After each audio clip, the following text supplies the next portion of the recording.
दो ही भला मूर्ख भला ने साठ छात्र तो एक दो ही भला मूर्ख भला ने साठ। एक लकड़ी को गाडो भरेडो है तो भी वो कहीं काम को चंदन की छोटी सी चुटकी में तो ही काम चले। तो आप सगले चंदन की चुटकी जिगड़ी अठे विराजमान है, प्रणाम करो। कई बात इस टाइम पर कर तो गंभीर माहौल बना दियो कविता का माध्यम से। और एक देश की जो विश्व गुरु हो भी क्या एक स्थिति क्यों है, हेलो, आदेश की स्थिति क्यों है, एक व्यंग्य की रचना का माध्यम से मैं मेरा काव्य पाठ न समापन करूँ लो। मैं खूब कर सकूँ 1 घंटा 2 घंटा 3 घंटा 4 घंटा कतो भी ताना हंसा सकूँ, कतो भी करुणा में भी ले जा सकूँ, वीर विरोध में भी ले जा सकूँ, लेकिन एक छोटी सी कविता के माध्यम से मेरा समापन करूँ। टाइम भी काफी बीत चुके हो। एक व्यंग्य है कि एक बिल्ला, बिल्ला जानते हो ना, बिल्ली का बिल्ला, एक बिल्ला एक गांव में रहा करता और आसपास की गलियों से जूठे बर्तन चाटा करता।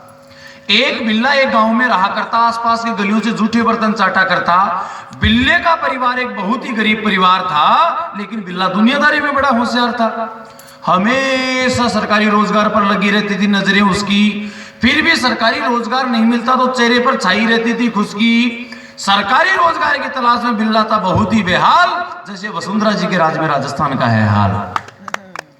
आप बीजेपी वाले हो, बड़ी पीड़ा हुई है आपको, मेरे को पता है, लेकिन बेरोजगारों को पूछ के देखिएगा, मोदी जी से कोई दुखी नहीं है, वसुंधरा जी से कोई सुखी नहीं है। सरकारी रोजगार की तलाश में बिल्ला था बहुत ही बेहाल, जैसे वसुंधरा जी के राज्य में राजस्थान का युवा बेरोजगारों का हाल। सरकारी रोजगार नहीं मिलने पर बिल्ली ने धंधे में घुसने की योजना बनाई और अपने धंधे को सफल बनाने की कई युक्तियां लगाई। बिल्ले ने सोचा कि धंधा ऐसा हो, हेंग लगे ना फिटकड़ी और रंग चढ़े चोखा, खूब पैसा आता रहे और ग्राहक झेलता रहे धोखे पर धोखा। धोखे पर धोखा खाकर भी अपने को ही मौका देता रहे और अपना ही सामान लेता रहे। इस प्रकार बिल्ले ने खूब मंथन किया और खूब टटोला मर्म, तो ऐसा एक ही धंधा मिला, आस्था और धर्म। ऐसा एक ही धंधा मिला, आस्था और धर्म। बिल्ली ने सोचा कि अब आस्था और धर्म के नाम पर पाखंड को बेचेंगे, खूब पैसा खींचेंगे। अब ऐसा सोचकर बिल्ली ने धर्म के व्यापारियों वाले सारे पाखंड रचाए। बिल्ली के बढ़ते हुए वैभव को देखकर सारे चूहे चकराए। बिल्ली के जटाजूट और मालाओं को देखकर बिल्ली आसक्त हो गए, उसके लुभावने प्रवचनों को सुनकर उसके परम भक्त हो गए। बिल्ली चूहों के परम भक्त होते बिल्ली ने कहा कि अंधे हो जाओ, हरि के दर्शन मिलेंगे। चूहे भी अंधे हो गए, अच्छा है प्रभु के दर्शन मिलेंगे। अब चूहों के अंधे होते ही वह बिल्ला उन चूहों के अंधेपन का दोहन करने लगा और उन चूहों की चुइयों पर सम्मोहन करने लगा। उनके अंधेपन का दोहन करने लगा, उन चूहों की चुइयों पर सम्मोहन करने लगा। और बिल्ला और बिल्ले के चेलों ने मिलकर धर्म की धारा ही मोड़ दी, पाखंड की भी सारी हदें ही तोड़ दी। लेकिन कौन पका हुआ फल नहीं जड़ा, एक दिन भरता ही है पाप का घड़ा।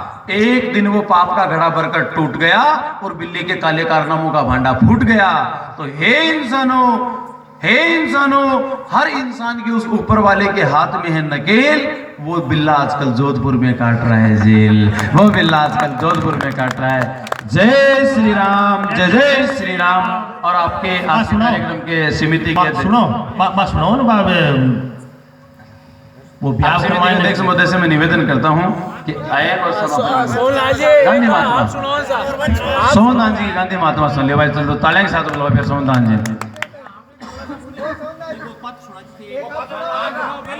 सारी व्यवस्थाओं में पहली बैठानी पड़े, सारी व्यवस्था में बाप और बेटो आधी आधी बांट ली, आधा काम तन करना, आधा काम तन करना है। बाप और बेटा दोनों व्यवस्था में बैठा ही ब्याह का पहले दिन लिस्ट बनावा लग गया कि पंडित जी बुक हो, हलवाई भी बुक होएगा, घोड़ी वालों भी बुक होएगा, स्टूडियो वालों भी बुक होएगा, टेंट हाउस वालों भी बुक होएगा। पंडित जी कौन सा करे? बेटो बोली बापू जी पंडित जी तो आपने बुक करना। वो बोले बेटा मैं तो तेरे भरोसे रहेगा।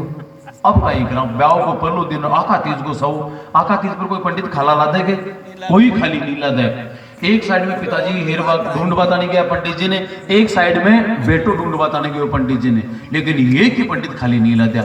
जगह पंडित जी के जाओ, जगह के मारो तो 2 सावा लिया तक है, कोई के मारो तो 4 सावा लिया तक है। लास्ट में एक अंतिम संस्कार करावा वाला पंडित जी खाली बैठा। मान के पंडित जी महाराज आपकी क्यों ज्यों किताब किताब में टिप टाप रे फेरा करो बोले ना साहब हमारी तो कहीं है कि अंतिम संस्कार करावट की आदत है और मारो तो अंतिम संस्कार का कोई मंत्र बोली जाए फिर हम मैं नहीं जा सकूँ। बोला नहीं साहब किया जी आप ही करो मारो तो एक ही पंडित कॉलोनी बाउंड्रा बैठा हो किया जी आप ही करो।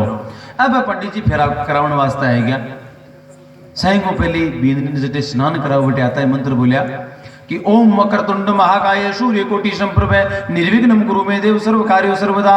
बोले लाओ जी ले जोमो को पिंड ले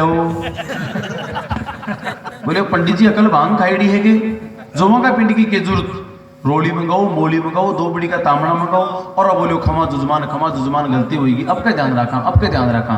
पंडित जी फिर मंत्र बोलिया कि ओम वक्रतुंड महाकाय सूर्य कोटि संप्रभ निर्विघ्नं कुरु मे देव सर्व कार्यो सर्वदा। बोले बुलाओ जी बुलाओ बींदने का भाई ना बुलाओ। बोले महाराज पाटा पर उतार पाता तो मामा की जरूरत पड़े थे भाई ने कहा नहीं बुला रहे हो। पंडित जी बोले जी ताकि मर्जी जस जगह न बुलाओ पर जल्दी बुलाओ वह हरिद्वार की बस जावाड़ी है। अजी बोले फेरा मारे द्वार की बस वो कहीं काम शुभ बोलो पंडित और बोलो खमा जुजमान गलती होगी अब का ध्यान रखा आपका प्यार ध्यान रखा।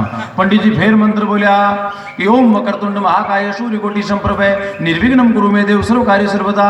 परिक्रमा लगावा वास्ता खड़े हो जाओ। अजी बोले परिक्रमा तो मेरे का लगाया करे तो फेरा खाया करे और बोले खमा जुजमान अब ध्यान रखा। इयन का फेरा चलो तो लुगाया गीत थोड़ी गाओ पंडित जी का नहीं देखे आपके कई डायलॉग देसी तो पंडित जी बोले हे लुगाया यहाँ क्या फाड़ फाड़ मार खानी देख रही हो बार कोड़ो करो गंगा जी का गीत गाओ वो हरजस गाओ। अजी बोले पंडित जी फेरा में तो बना बनी गाया करे हरजस का और बोले खमा जुजमान गलती होगी अब का ध्यान रक्षा।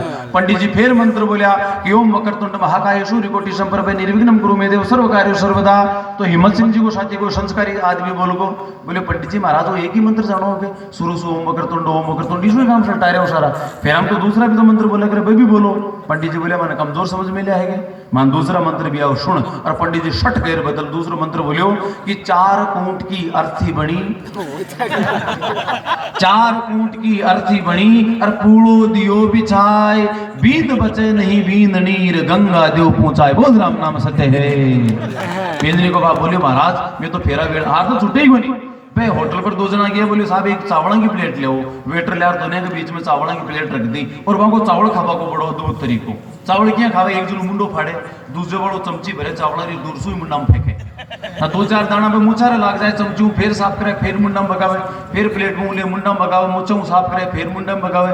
मैं कन्ने बेटे पूछ लियो चावल खा रही हो कि मजा ले रही हो बोले खा रही है तो चावल यहाँ पर मैं तो कारीगर हाँ को लिपाई की प्रैक्टिस भी शायद ही कर रही है। आधा छुटे वो गाँव में एक बींद की बंदूरी निकाल रही है गाँव में बींद की बंदूरी निकाल रहा है बींद ने जेवड़े वो घोड़ी पर बांध में लियो। मैं पूछ रही कि बंदूरी काट रही हो झाकी बोले काटे तो बंदूरी अपनी का लखनऊ झाकी बन गई। बोले लखनऊ की यहाँ बोले वो ब्याह सभा में रिपया चुकबा को काम करे बींद में उतरने चुकबा लग जाए। आदत छुटे को पंडित जी की भी क्या छुटे। पंडित जी फिर मंत्र बोलिया बोले ओम वक्रतुंड महाकाय सूर्य कोटि संप्रभ निर्विघ्नं कुरु मे देव सर्व कार्यो सर्वदा। बोले ले जी ले वो ढूंढी वालों सामान ले अजी बोले ढूंढी ढोल सारा घर का कि सम ढूंढी वालों सामान मंगाए। लड़के को बाप बोले महाराज मैं तो फेरा मान ली आता में काम नटा रहे तो कहते हो कि फेरा होगा काल आशीर्वाद समारोह जी अच्छा जो पर फेरी भी आता तो पंडित जी घोषणा करी बोले सुनो सुनो सुनो घराती बराती सगड़ा कान खोल सुनो बाई का फेरा संपन्न हो चुका है काल आशीर्वाद समारोह है शाम का 7 बजे रात्रा 12 बजे जिमन रो प्रोग्राम है सगड़ा का सगड़ा पदार्जो सेंग का सेंग पदार्जो पर जेब रे माए 5-5 10-10 रुपया खुला जरूर लाइजो। बोले पंडित जी महाराज आशीर्वाद समारोह में खुला पीसा रिकाई जरूरत है। बोले शाम का 7-8 बजे गुरु पुराण बची सिपोती पर धरो बाप चढ़ा सकी आदत आदमी की छुट्टी नहीं।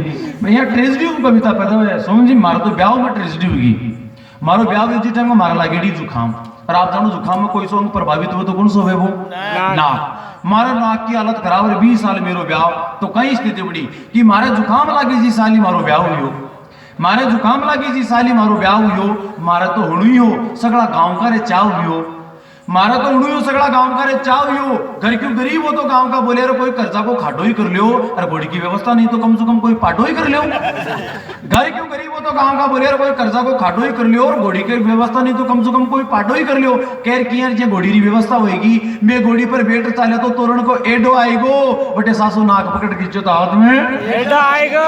अब बड़ा कैसे कविता पैदा है आप सोमनाथ जी ने आप सुनना चाहो मैं ही मौका पर कोई औचित्य तो है नहीं फिर भी सुनना चाहो तो आप सोमनाथ जी ने आदेश करो ताले के साथ आग्रह करता मैं बुलाओ सोमनाथ जी।